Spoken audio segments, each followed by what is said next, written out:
एक समय की बात है। केशवपुर नामक गांव में सरला नाम की एक बूढ़ी विधवा औरत अपने बेटा बहू के साथ रहती थी। सरला की बहू जया स्वभाव से बहुत बुरी थी। वो रोजाना सरला से बात बात पर लड़ती रहती थी। सरला का पति किशन शहर में मजदूरी करता था, इसलिए वो कभी कभी ही गांव आ पाता था। किशन शहर से घर खर्चे के लिए पैसे भेजता तो 2 लिफाफे भेजता, एक अपनी माँ के नाम और एक अपनी पत्नी के नाम। पर जया सरला के पैसे भी अपने पास ही रख लेती थी।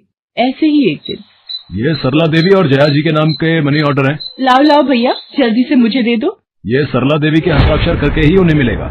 माँ जी आराम कर रही हैं, लाओ मैं अंगूठा लगवा कर लाती हूँ। ए बुढ़िया, जल्दी से इस कागज पर अंगूठा लगा दे।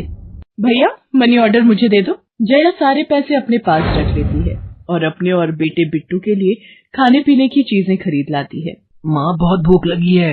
ये देख मैं तेरे लिए कितने सारे पकवान लाई हूँ, पूड़ी, छोले, समोसे, कचौड़ी।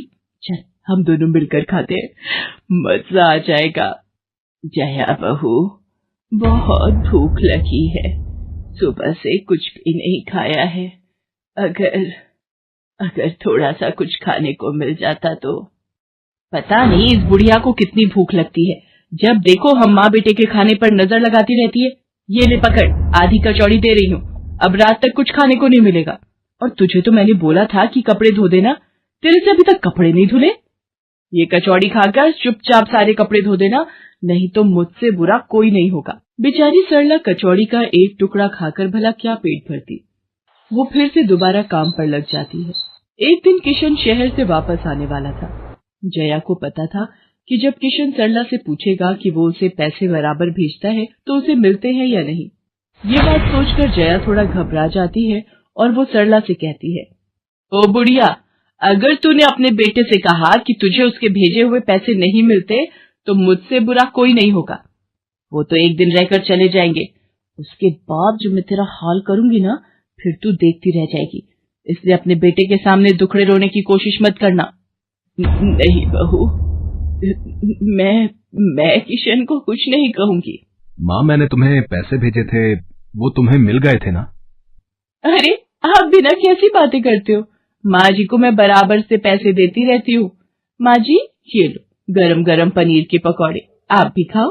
किशन 2 दिन रहकर शहर वापस चला जाता है। जया फिर से अपने रूप में आ जाती है। दिन भर सरला काम करके एक दिन चक्की से आटा पिसवा कर लौट रही थी कि अचानक उसे चक्कर आ जाते हैं। रिक्शा में जाती एक लड़की देख लेती है। भैया इन्हें उठाने में मेरी मदद करो, बेचारी पता नहीं कौन है। सुमन, ये तेरे साथ कौन है? ये रास्ते में बेहोश हो गई थी, मैं इन्हें घर ले आई, लगता है इन्हें होश आ गया है। अब कैसा लग रहा है आपको? मैं ठीक हूँ बेटी, तुम्हारा बहुत बहुत शुक्रिया बेटी। माँ जी, आप इतनी भारी आटे की बोरी अकेले ही उठा कर ले जा रही थी, आपके बच्चे या कोई? सरला की आंखों में आंसू आ जाते हैं, वो रो पड़ती है।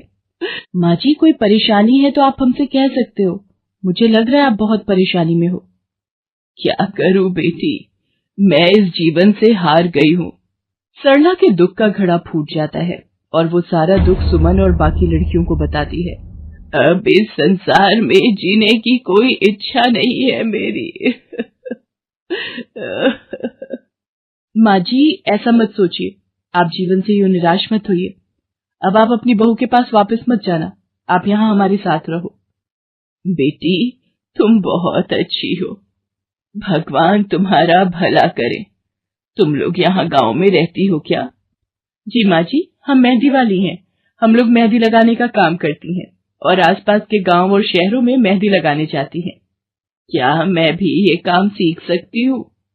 क्यों नहीं, बिल्कुल, और ये तो बहुत अच्छी बात है, हमारे ग्रुप में आप भी जुड़ जाओगे, मैं आपको मेहंदी लगाना सिखाऊंगी। सरला अब उन लड़कियों के साथ ही रहने लगी और कुछ ही समय में वो बहुत अच्छी मेहंदी लगाना सीख गई। इधर जया सरला के कुछ दिन तक वापस न आने से घबरा जाती है। ये बुढ़िया इतने दिनों से कहाँ गायब है, मुझे तो कोई खोज खबर नहीं है। बिट्टू के बापू ने हम सबको अचानक शहर बुलाया है, वहां जाकर अब यही बोलना पड़ेगा कि बुढ़िया की तबीयत खराब थी इसलिए नहीं ला सकी। जया बिट्टू को लेकर किशन के पास शहर पहुंचती है। क्या हुआ जया, माँ तुम्हारे साथ नहीं आई? वो माँ जी की तबीयत कुछ ठीक नहीं थी, इसलिए मैंने उन्हें बोला कि वो गांव में ही रहें। बेकार में सफर करती तो उनकी तबीयत और खराब हो जाती। पर तुमने मुझे अचानक क्यों शहर क्यों बुला लिया? अरे वो हमारे सेठ जी की लड़की की शादी है, इसलिए उन्होंने बोला कि कोई ऊपर के कामों के लिए मिल जाए। मैंने सोचा तुम्हें बुला लेता हूँ, और माँ भी थोड़े दिन के लिए मेरे पास रह लेगी। चलो कोई नहीं, मैं तुम्हें मालकिन से मिलवा देता हूँ। देखो किशन, शाम को मेहंदी का समारोह है तो काम अच्छे से निपटाने हैं। जितने भी मेहमान आएंगे उनके स्वागत में कोई कमी ना होने पाए। आप चिंता मत करो मालकिन, सब हो जाएगा। ये मेरी पत्नी है, मैंने इसे गांव से बुला लिया है, ये सब संभाल लेगी। जया मेहंदी समारोह की तैयारियों में काम करवाने लगती है। सब मेहमान आने लगते हैं। रिचा, मेहंदी वाली अभी तक नहीं आई, कितने बजे का टाइम दिया था? मम्मी, मेरी उनसे बात हो गई है, बस कुछ ही देर में आती होंगी। लो वो आ गई। माँ जी, ये यहाँ कैसे? मेहंदी वाली लड़कियों के साथ? माँ यहाँ? जया, तुम तो कह रही थी कि माँ बीमार है और गांव में है, पर माँ मेहंदी वाली लड़कियों के साथ क्या कर रही है? मुझे कुछ समझ नहीं आ रहा। मैं माँ के पास जा रहा हूँ। माँ, तुम यहाँ इन सबके साथ? किशन बेटा, आप मेरे साथ इधर आइए, मैं आपको सब बताती हूँ। ये लड़की इनको सब कुछ बता देगी।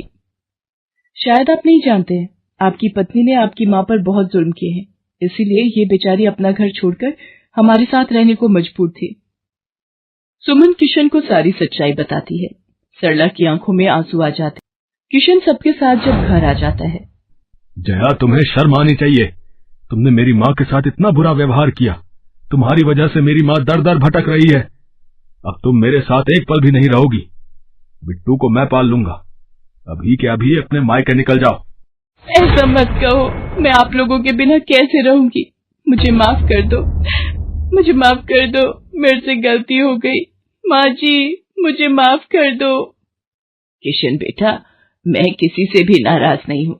जया बहू को माफ कर दे। गलती इंसान से ही होती है बेटा। मैंने जया बहू को माफ कर दिया। किशन जी, आप चिंता मत कीजिए, आपकी माँ जी अब हमारे साथ ही काम करेगी।